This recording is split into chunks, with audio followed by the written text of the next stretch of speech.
many students don't think as flexibly about numbers as we think they do. So this is a really bad example, but it's the best one I'll come up with for the listener right now. For the number 50, we'd like to think that they can break 50 apart in infinite number of ways.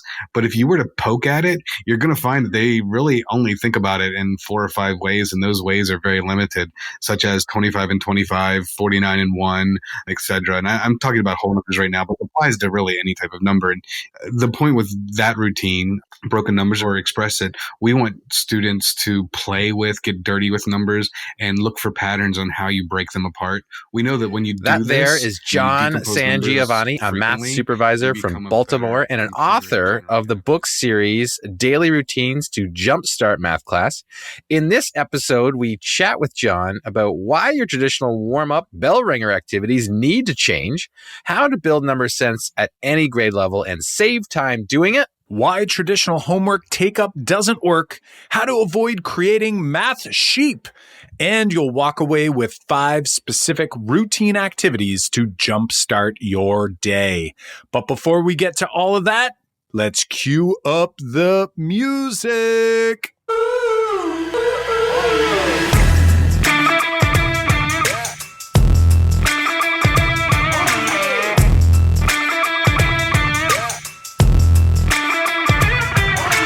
Welcome to the Making Math Moments That Matter podcast. I'm Kyle Pierce. And I'm John Orr. We are 2 math teachers who, together, with you, the community of educators worldwide who want to build and deliver math lessons that spark engagement, fuel learning, and ignite teacher action.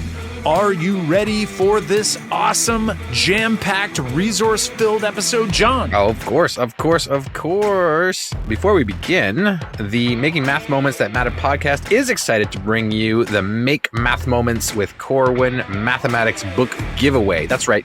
We'll be giving away 10 books from Corwin Mathematics, including John's book, the guest we have on our show today, his book, Daily Routines to Jumpstart Math Class, the middle school edition. Plus, you'll receive special Corwin discounts and digital downloads just for entering the draw. Yeah. You can get in on the giveaway by visiting makemathmoments.com/giveaway by Wednesday, July 31st, 2019. Listening after July 31st, 2019? No sweat. We would never forget about you. We're always actively running giveaways, so make sure to check out the same link, makemathmoments.com/giveaway, to learn about the current giveaway we have running.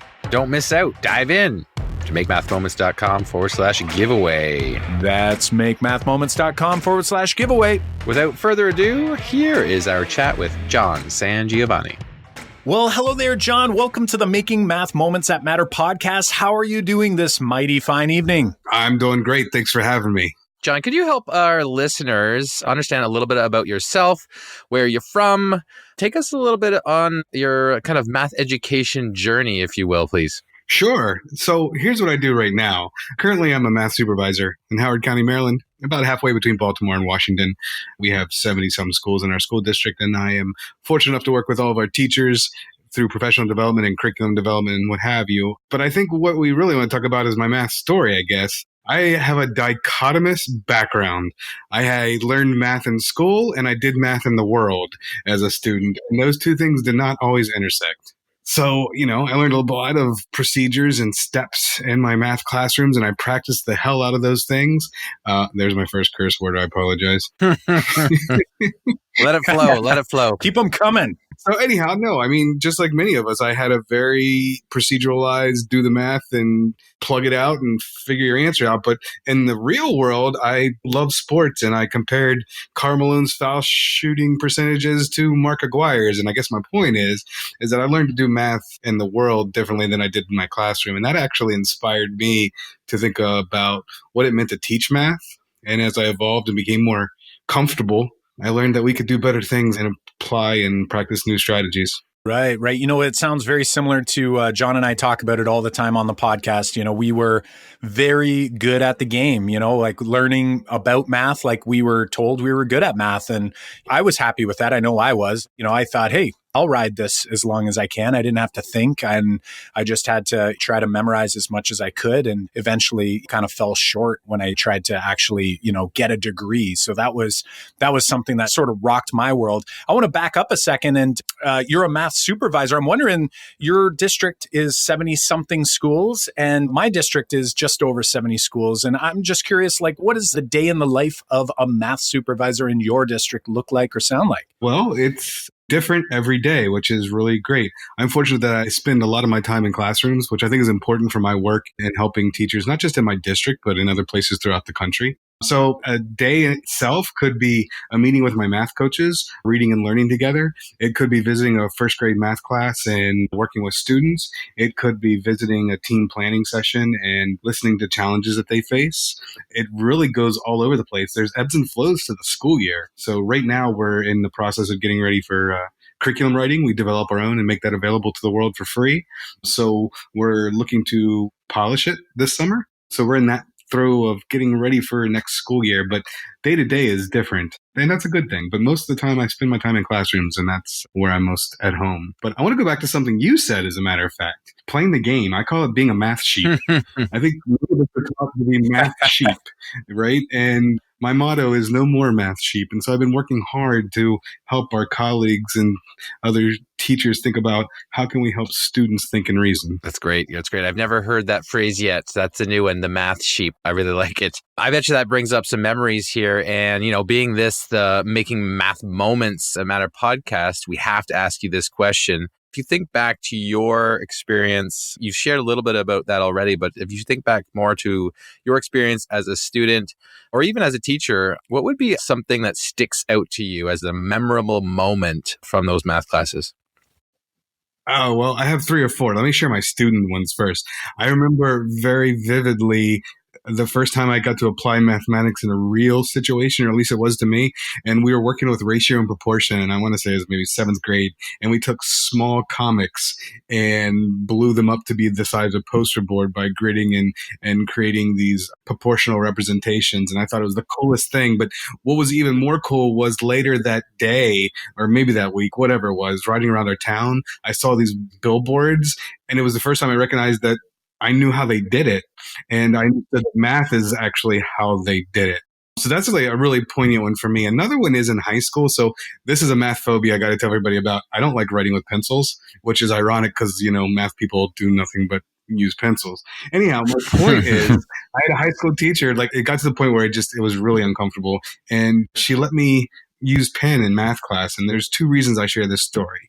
The first, that was maybe the first time I realized there really weren't math rules. Like I call them the math 10 commandments, and they really didn't exist. That was the belief, but I was shattered. I realized you could do math with a pen.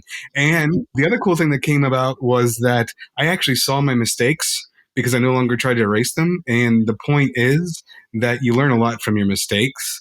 But when you use a pencil and erase them, you don't actually see what you did. I was immediately, as soon as you said pen, that was the second portion was what I was jumping to right there was just this idea, like I was the kid who, even with pencil, if I didn't know and feel confident that I knew how to get to the answer, I would just skip it. I was considered, a good at math student based on those fake rules you just described. And yet, I still didn't have the confidence to try something that I didn't have 100% certainty that I knew I was going to be able to get to the end. It was like I was ashamed or, just too scared to fail. And I think even just that idea of using a pen and sort of how awesome is it to celebrate those mistakes? And as teachers, I always think back to how often I would have my lessons so carefully crafted that it would look as though I never made a mistake as a teacher. And that's another thing I felt like we just got to break away from that. It's like a bad habit, is not showing students that we actually have to think through things in order to do interesting math anyway. That's really, really well said. And again, when I say dichotomous for me and my experiences, there was this perception of what math had to be. And then I was doing math all the time at home and never really realized that the 2 needed to intersect. But your point about making mistakes, we do that at home all the time, right? Playing games in the backyard and keeping score. And I don't know, you got over mistakes really quickly, but boy, they had a different lasting appeal, so to speak, in the classroom. Right. You did mention you wanted to share a few moments. Do you have a few more that you want to share?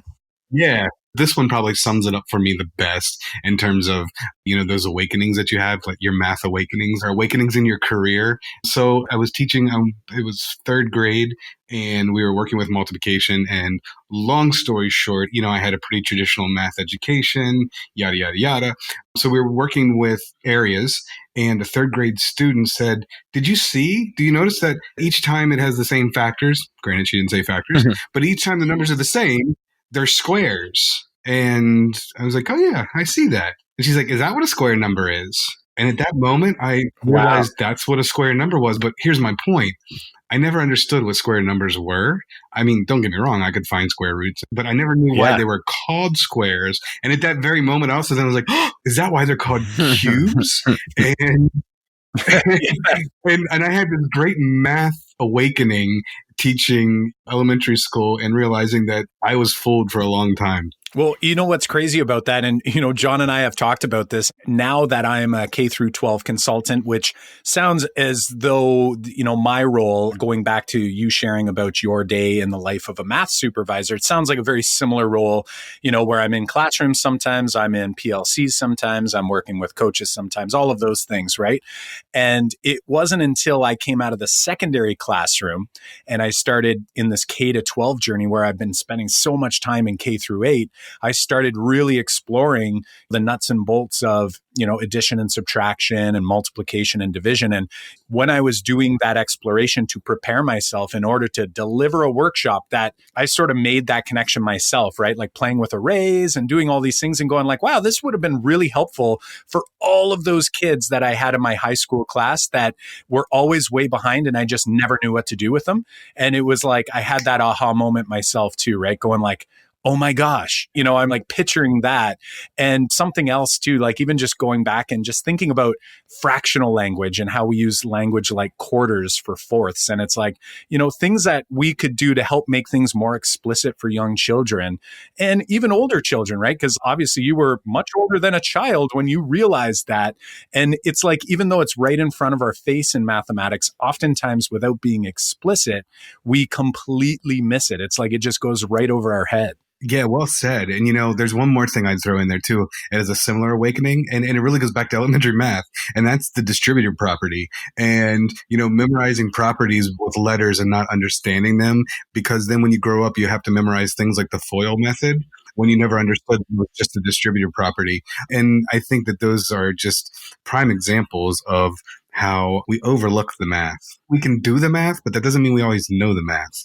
Yeah. And you brought up the squares. That reminded me of my experience teaching the Pythagorean theorem, because I, for years, just taught it the way I learned it with a squared plus b squared equals c squared. And then, when you actually, it wasn't until only 5-6 years ago where I saw the visual representation. I think I'd seen the visual representation of the squares drawn off all of the three sides in a book before, but I'm like, I don't know what, I'm just going to skip that and we're just going to do it right to the formula. But it wasn't until later that I was like, and when you see the squares, you're like, that's why they're called square numbers.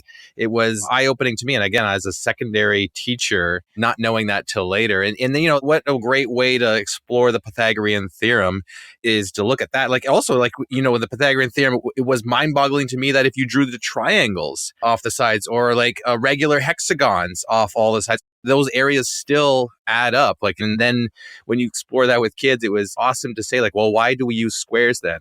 What is it about squares that makes it so much nicer to calculate those side lengths if we could use any shape?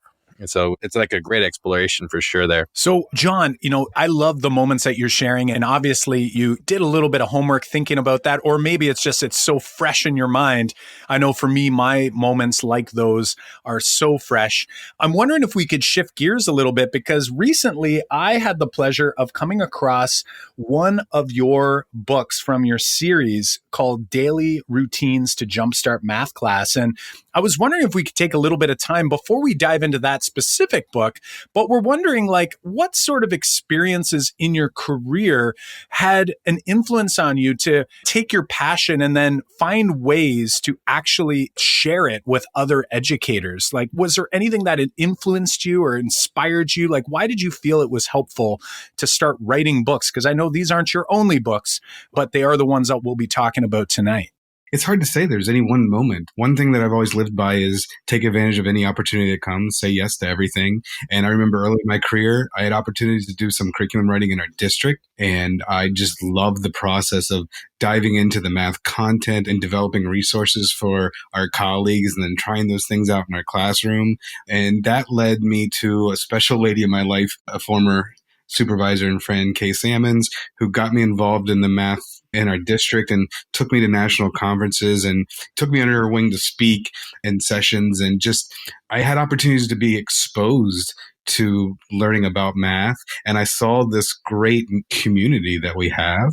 And at that time, we weren't really connected as well as we are today, per se. But the point is that every time we went to a conference or a meeting, it was a revival. And those types of moments really reignite your passion for it. So I guess, those moments in my career, I don't know that there's any one that was like, this is math for me, but just, I don't know, being involved, creating, and then working with teachers to polish those creations, and then seeing, and this is probably the most important part of all, but like all of the things that I've created for our district or whatever, people buying books and using their classrooms, when you see kids, students using those things and having opportunities that we didn't have, that's the part that makes you come back for more.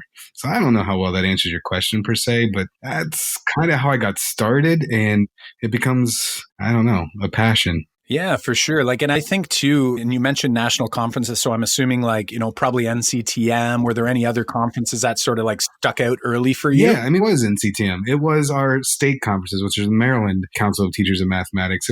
They were a couple of districts that worked together that had a thing called Quad Counties in Maryland. It was just these little different math gatherings that really got me to connect with others and to learn about other perspectives and the ways that other approach math. So that was it. And then I've been really fortunate and blessed to have new opportunities and do other conferences. In fact, last week I was in Oklahoma doing the Oklahoma Council of Teachers of Mathematics conference. And I guess my point is that anytime I'm in those, I have an opportunity to sit in and hear what other people are doing. Yeah, those are the things that inspire me. Right. For me, I know very vividly it was the opportunity to go to our provincial math conference, the OAME conference. And I actually was asked to be a part of the planning committee because we were going to be bringing it locally. And I had never been to the conference, and I actually didn't really know what the association was all about. And I just sort of said, sure, just like you said, the whole yes man sort of thing, right? And gave it a go and, threw my hat in to do some help. And then we had an opportunity to actually go to the conference. And I'll tell you, for me, that was definitely a game changer. And it just totally reframed everything I thought about teaching. I mean, it took me a long time after that before I started to feel like I was actually changing my practice, but it was like a start to my belief shifts. I'm not sure if you could relate. When you were at the beginning of your career, were you like us where we sort of came in and we were teaching the way we were taught and we weren't really feeling too successful about it? Or did you have a different experience? I had a slightly different experience in that, many of the ideas and ways that I approach math and that we believe in were buried deep down inside me. I needed something to unlock it and let it out because I had these beliefs about what meant to teach and learn math.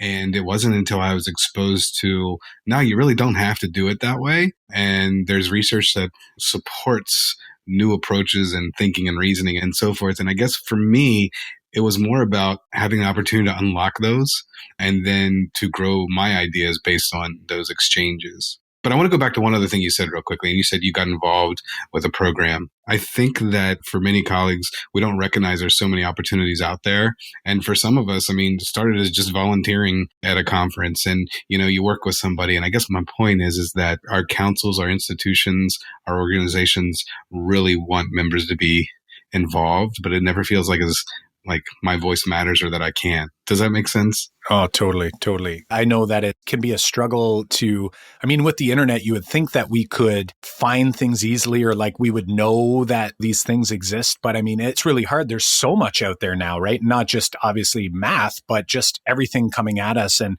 once you find them, it's sometimes people are feeling like, how do I get into the quote unquote club, right? Or something like that. But I've experienced so many different conferences and it seems like all of the committees employees, it's like they're always waiting with their arms open, even if maybe initially it doesn't seem that way, just because you feel like, you're just you and there's this big conference or this big committee. You're right. Like they're always looking for more help and more support and all of those things. So anyone who's listening who is kind of sitting on the sidelines, take a look around, like see what's local. And if there's nothing local for you, then, maybe this is an opportunity to maybe start something and start forming a group from the grassroots. That's exactly right. But I do know that organizations are always looking for folks to be involved. So, anybody listening, for sure, get involved. For sure. Small, your state, your local conferences, whatever, it doesn't matter. John, we wanted to dive in and talk a little bit more deeply about the book series you're writing, Daily Routines to Jumpstart Math Class. And, jumpstarting math class makes me think, and a lot of us think about warm-ups, or we call them warm-ups. I guess we want to know, what is it about warm-ups that led you to write a whole book about it? What are you seeing about warm-ups that you think is exceptional? Well, let me actually go back to something you said, or I said earlier about the math 10 commandments. And on those 10 commandments were that I had to start math with a warm-up that reviewed things, and then I had to go over homework, or I could do those in either order. I guess my point is that warm-ups have become very mundane, and homework too, for that matter, and they became mini lessons. I hijacked my own class, my own lessons so many times because number 3 in the warm-up was a mini lesson because no one understood it or remembered it, or homework number 7 was just a jacked up problem that nobody could do, or 20 people didn't do their homework. And I guess my point is that I wasted so much instructional time doing things I thought I had to do. At the same time, there were so many things I wanted to do, and I didn't feel like I could.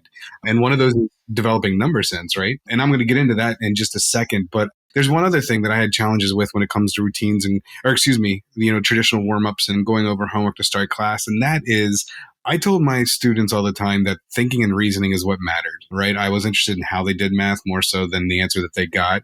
Yet I started every math class with going over the answers. So I told them one thing, what I believed and valued, but I did another.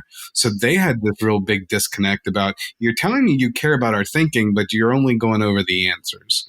We all have bad years or bad months or bad weeks. And I remember complaining about my students' number sense, and they just didn't have number sense. And a colleague called me out and said, "So what are you doing about it?" And what's funny about that is I was very angry with her, but it really stuck. What was I doing about it? And number sense is a perfect excuse, right? It's not a unit in anybody's textbook. It's not a specific lesson. Number sense isn't on a test, but it's on every test. And so I started thinking about how do I restart conversation, thinking and reasoning in those first few minutes of math class. And I have a colleague, Heather Dyer, who helped me think about how we were going to go about reshaping the first few minutes of math class. So that was work in our district, and it evolved into those books. That's awesome. And, it aligns so well. We actually had a question all queued up. We were feeling really good about it. You actually answered it, which is great, which is why the traditional warm-up doesn't work. And that's this idea that homework tends to, your typical warm up, your mind's on or whatever you want to call it. I used to call it a mind buster. It was kids would do it, but it was they knew it was coming every single day. There was nothing different about it. It was very just a problem of some type. And there wasn't much to it. And then when we got to the homework, it was the same deal. I planned for my 15 minutes of homework take up, and then 45 minutes later, we would start the lesson, right? It would always turn out to balloon into this huge thing. We felt this, like you said, a rule that we had to do it. And when in reality, the kids who did the homework, they were the ones who had to sit there and they were actually listening, but they didn't need what I was giving them. And then the students who I was doing it for often were the ones who were disengaged immediately. So it was just not helping anyone. So I love the alignment there. And that was why we wanted to frame up that question. So John Orr, why don't you tee us up for our next question, my friend? Sure. You have a number of routines outlined in the books that are all fabulous. I'm wondering if you even know how many routines in total are spanned across those 3 books. Maybe you can fire out an estimate if you're certain or uncertain. If I was to estimate, I would say about 45 or so across the 3 books. They play out a little bit differently, but it's important as teachers that we have a collection of routines for lots of reasons, right? And so even though there are middle school routines and high school routines and elementary, what have you, they could be changed out very easily to be used in a different grade level or grade band by changing the numbers or the approaches, strategies, what have you. But why it's important to have a lot is this. So we create math sheep, but sometimes we're math sheep too. And so if you do the same routine over and over and over again, it just becomes a different procedure. So it's important to keep the first few minutes of math dynamic.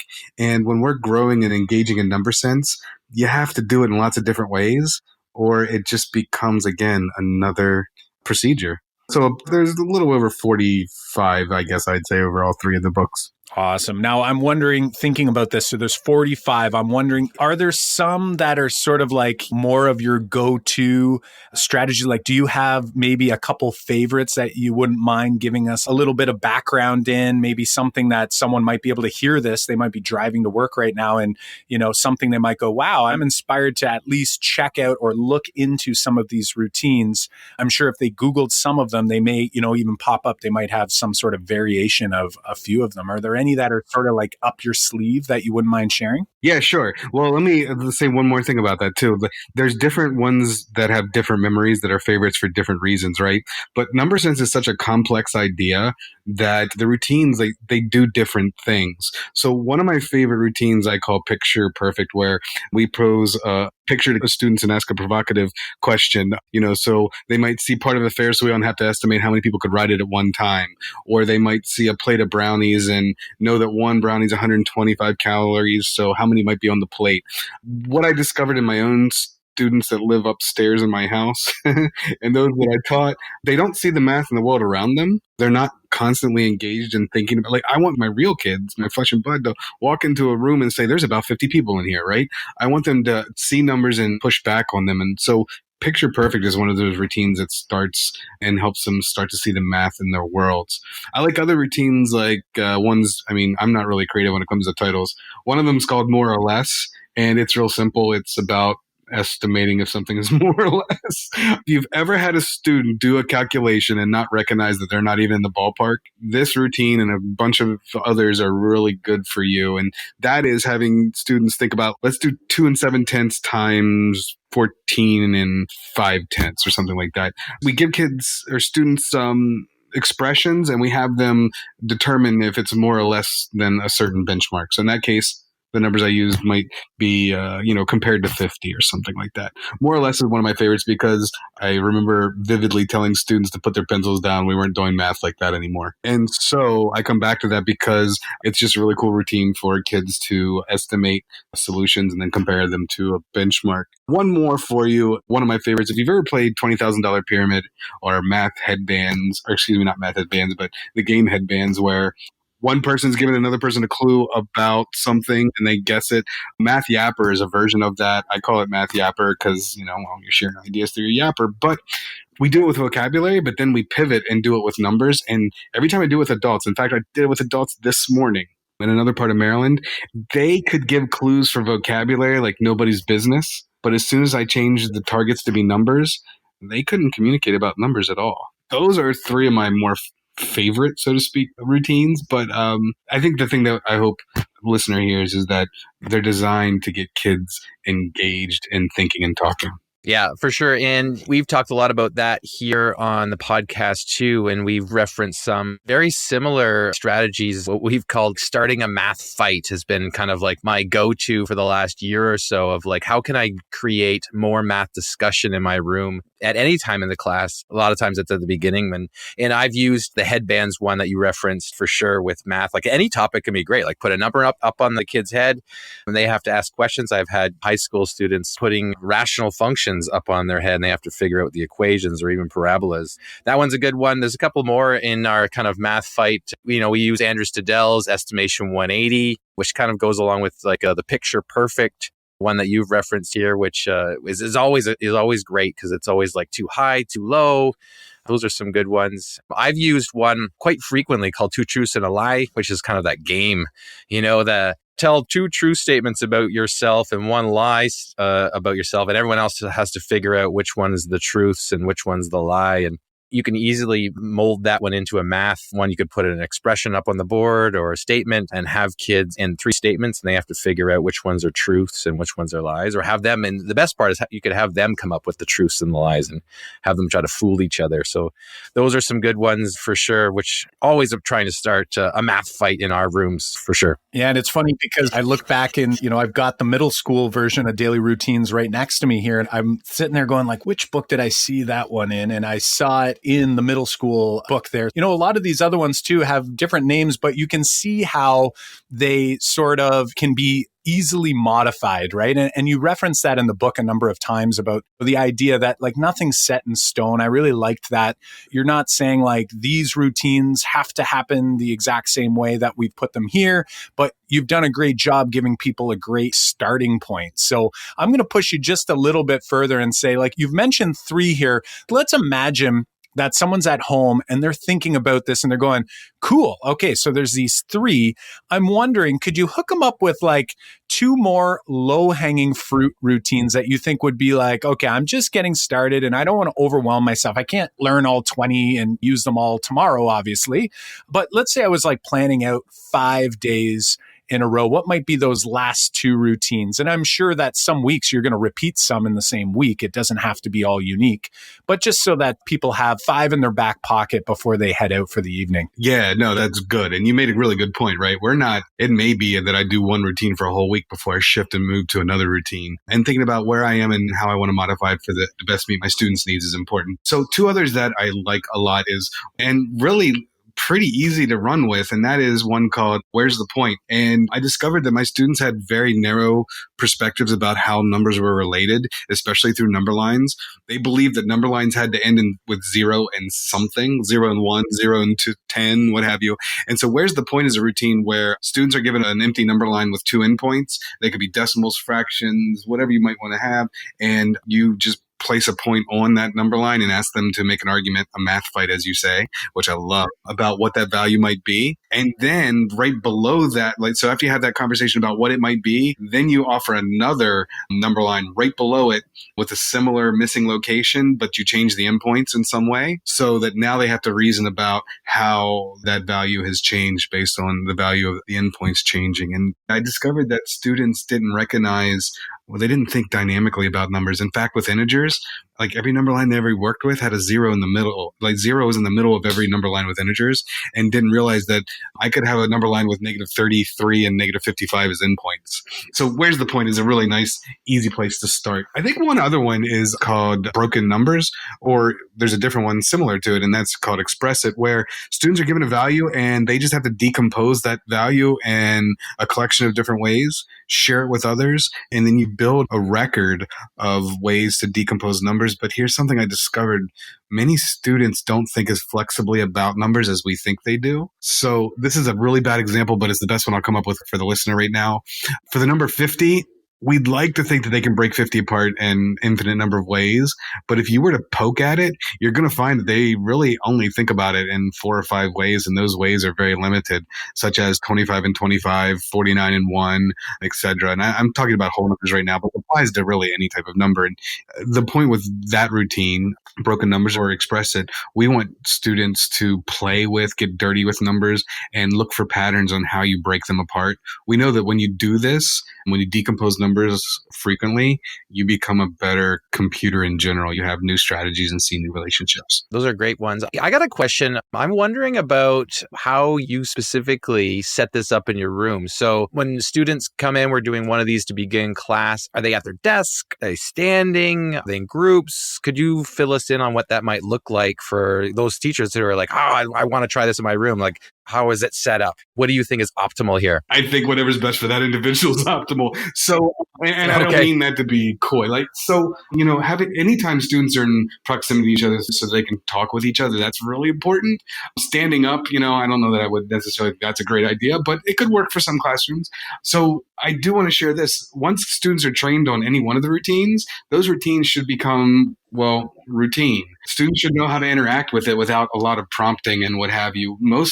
Almost all the routines are designed so that they're not paper pencil activities. There's intended to be observations, reasoning, and discussion activities. So I would want my classroom to be conducive to having students be able to talk to each other and share out. But however you set up your room should facilitate it pretty well. Yeah, no, for sure. And I appreciate you always, we use the word "it depends" all the time on the show because, there never is like the perfect scenario. And, every class is different. Every grade is different. And something I want to kind of go back to, I really like how when you hear the word routine, it could be anything. So like if someone's sitting at home and they're thinking about classroom routines, it's like, okay, it could be like routines of what we do in the class, but it could also just be like fun little, I'm using bunny ears here, activities where you could fall into the activity trap. So I'm really happy that you got very explicit about this idea of number sense. And I know you've said it a number of times here, but just this idea that when we do things like number talks at the beginning of class, I think number talks are great if there's intention there. And I feel like the same is true here. These routines are such a great way to be able to essentially, like, I'm going to call it like almost like morph a number talk and do it with different approaches, so to speak, or different routines, to especially help students as you get into the middle grades and into high school. You have to work a little harder. Like, I don't want to say that we're there to entertain students, but we do need to have their attention. And how do you gain the attention of anyone? Like, think about adults. Like, adults are some of the hardest crowd. Imagine, and you know this, John, from doing workshops, like teachers are the hardest group to try to engage because they know a lot of stuff. And it's like, their time is valuable and you've got to make sure that you captivate them somehow. And through these routines, I feel like that's such a great entry point. And then to do the actual working with numbers, because I think number sense is, like you've referenced, it's where it's at. And a lot of the rest of the curriculum, I feel like, are put there with intentions to give you like the opportunity to play with more number sense. And I think we often miss that, right? When we rush to calculators and we're just proceduralizing everything. It's like, let's look at these topics, even the ones that kids are probably not going to use in their life ever again. Let's use those as a way to access the number sense and to build that fluency and, to help students really see numbers a little bit differently. Yeah, you said so many things there that I want to respond to. I'm just going to pick a few. So number talks are fantastic, right? And number talks, especially, designed as they are, serve very specific purposes, usually about computation and what have you. They're fantastic. There's so much more to number sense though, right? And that idea of estimation and relationships and all these other things that we want to poke at and play with. And that's why I think these routines kind of balance number talks and similar things to engage students, because anything, as great as it may be, 180 days in a row, it's going to get boring and folks are going to want to punch themselves in the face. And so we got to think about like, how do we engage our students? So you made a really great point about that. The other thing is number sense, it is the underlying thing in all of mathematics, but it's never one lesson. And another good point that you made was this notion that number sense is such a critical part of mathematics, but yet it's not a specific lesson. And the other thing is number sense is developed by lots of practice and play, and we don't always feel like we have the time to do that. And so regardless of the program or the tool, the textbook we use, what have you, these routines and things like number talks help complement those pieces to develop that number sense. I love how the approach you're taking is that, and it sounds like I'm hearing balance coming from you and everything you're discussing tonight, which is great. And it's not this idea that it's like, only use these daily routines. It's like, this is to complement some of the other great things that are going on out there. And I couldn't agree more, finding those ways to just access number sense and give students the opportunity. I feel like once they feel like they have a command of number sense and they feel like flexible and fluent, students can do anything in math. Like once they get to that place where they just feel confident, we can ask them and we can do all kinds of crazy things because they know that they actually understand how things work. You know what I loved about that you have so many warm-ups to dive into in the book is that when I first started doing warm-ups in the class, I had the exact same, imagine the exact same thing. It's like, I got to get a bell ringer. I got to get them going right away. And I developed, 5 different ones, but I did the same 5. Like Mondays was always this, Tuesdays was always this, and it became too much of a rut. And I'm really looking forward to spicing it up a little bit more with the variety and to build the number sense skills up in a variety of ways. And I think what's most important is that you take them and you make them your own. These are ideas, these are seeds, but you take it from there and make it your own. And the other thing that I have to really stress is that routines really aren't designed to teach new content per se. It's more about revisiting ideas about number that students should own to some extent already, but they're not really, the word you use is fluent, but they're not necessarily fluent or comfortable. So that's another thing to keep in mind is this is a really good way to touch on number sense skills that haven't been seen for maybe a month or 10. I was wondering if we could switch gears here a little bit. And I'm wondering what you're working on now. Do you have a new work in place? Are you working on something new? Could you share a little bit of what's next on the horizon for you? Yeah, thanks. So I am currently working on a new project, which is called 5 Actions for Productive Struggle. And that is a labor of love with some colleagues. But the thing is that productive struggle is so important to all of us.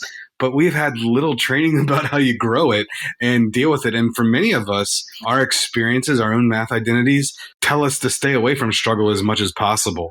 And so this project was critical for me to help me unpack my thinking about what does it mean to struggle? How do I prepare for it? How do I help students navigate it? And then how do I help students reflect on it in the lesson or, during the week so that we can honor and value it and not just pass over it? Productive struggle is something that comes up in a lot of the workshops that John and I do. It's a part of our online workshop that we run as well as our online academy. And it's one of those things that as a teacher, I've said it before and I'll say it again, that I would design my lessons hoping to make it as easy as possible for everyone. Like I thought the key to being a good math teacher was to take all of the struggle away. And it was almost like coddle everyone so that every student felt, and it was all out of the goodness of my heart. Like I was trying because I want them to feel successful. But in doing so, I actually got the opposite, right? It's just like when you coddle your children and they don't learn how to like survive in the real world because, we're doing everything for them. It's like we've got to put them into that struggle. So I'm really looking forward to diving into that when that comes available. Maybe I missed it. Maybe you said it. Maybe I didn't. Do you have an anticipated launch date for that book? Yeah, it should be out next winter, spring. I think the target is March, April 2020. But at the moment, with everything else going on, I'm a little behind. We won't tell my editor that. But yeah, you just summed it up. I designed lessons so that I would be successful and didn't recognize that success came from their struggle. And so maybe we have to rethink that. John, I'm wondering where we could find more about you. Is there a place that our listeners could go and read more about you? Or do you have a social media that we could follow? Could you share us a little bit about that? I should probably have a website and all these other great things available to everybody, but I'm so busy in it that I haven't taken the time to curate it and put it in one place. I'm on Twitter at John SanGIovanni. I'll spell that for you later. But we've already got your Twitter handle, don't we? But just for those listening, we will link it up in the show notes, though. Sweet, thanks. So, but up there, it's not that I don't want to say much. I just listen and grow my own thinking that way. Works through Heinemann and Corwin Press. You can read more about my work there. And then I'm fortunate enough to speak at most conferences and things like that. So hopefully I'll see folks in those capacities. There's a web page place in design, but it's going to take a little while because doing other things like everybody else, right? Yeah. Well, listen, John and I have a website, but something we don't have is a book. And it's like, when you say yes to one thing, you got to say no to something else. And right, we would love to be able to take some time and actually, sit down and try to put a book together. My mom and dad would probably say like, you're crazy, right? I've never been one for something like that, but we totally get it that you've got a lot of things going on. And I think the beauty is that you are still sharing with the world. So maybe not through the website right now, but through the print form, which I think is great. So we want to really thank you for taking the time to join us tonight here on the Making Math Moments That Matter podcast. And actually, for those listening, we're actually going to be running a book giveaway. So your book is one of the books we'll be giving away here on Daily Routine. So that will be coming in, and we'll have some more information right after we hang up with you here, John, for folks to get their names in the hat so that they can get their hands on a fresh copy. Nice. That's great. Thanks for that. Thanks a lot, John, for joining us here, and we hope you enjoy the rest of your evening. Hey, thanks again for having me, and for everybody out there, thanks for listening. Investing in ourselves pays dividends for our kids. Thanks. All right. We want to thank John again for spending some time with us to share his insights, not only about daily routines, but just mathematics class in general. It was awesome, and I hope you folks in the Math Moment Maker community felt like you had some big takeaways just like we did. As always, how will you reflect on what you've heard from this episode? Have you written ideas down, drawn a sketch note, sent out a tweet, called a colleague? Be sure to engage in some form of reflection to ensure that the learning sticks. Don't forget about the Math Moments with Corwin Mathematics book giveaway. That's right. We're giving away 10 books from Corwin Mathematics, including John's book, Daily Routines to Jumpstart Math Class, the middle school edition. Plus, you'll receive special Corwin discounts and digital downloads just for entering the draw. You can get in on this giveaway by visiting makemathmoments.com/giveaway by Wednesday, July 31st, 2019. If you're listening to this after July 31st, 2019, no sweat at all. We are always actively running giveaways, so check out makemathmoments.com/giveaway to learn more about our current giveaway that we have running. That is makemathmoments.com/giveaway. Don't miss out. That's makemathmoments.com/giveaway. In order to ensure you don't miss out on new episodes as they come out each week, be sure to subscribe on iTunes or your favorite podcast platform. Also, if you're liking what you're hearing, please share the podcast with a colleague and help us reach a wider audience by leaving us a review on iTunes, and tweet us your biggest takeaway, tagging @MakeMathMoments on Twitter. Show notes and links to resources from this episode can be found at makemathmoments.com/episode 31. That's makemathmoments.com/episode 31. We release a new episode every Monday morning. Keep an eye out for our next episode. Well, until next time, I'm Kyle Pierce. And I'm John Orr. High fives for us. And high fives for you.